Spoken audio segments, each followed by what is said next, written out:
ជាដំបូងសូមជម្រាបសួរទៅកាន់ពុកម៉ែបងប្អូនទាំងអស់ដែលនិយមនឹងការទស្សនាតម្រុយឆ្នោតអាវងហើយថ្ងៃនេះផងដែរតម្រុយឆ្នោតអាវងយើងខ្ញុំក៏មានលេខពិសេសដូចជារាល់ដងដើម្បីចែកជូនទៅកាន់ពុកម៉ែបងប្អូនយកទៅធ្វើការចាក់ផ្សងសំណាងដោយឥតគិតថ្លៃប៉ុន្តែមុននឹងចូលទៅកាន់វីដេអូសូមពុកម៉ែបងប្អូនកុំភ្លេចចុច like ក៏ដូចជាជួយចុច subscribe និងសញ្ញារូបកណ្ដឹងដើម្បីទទួលបាននូវតម្រុយឆ្នោតអាវងតម្រុយឆ្នោតចេញលេខអី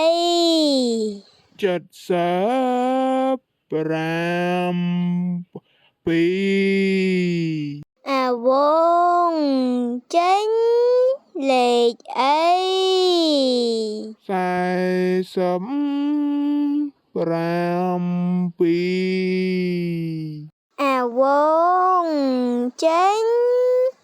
លេខអី571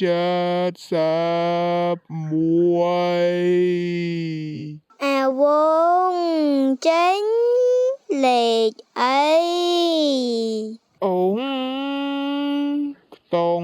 5អាវងចេញលេខអីឯចាំសួរម្ដងទៀត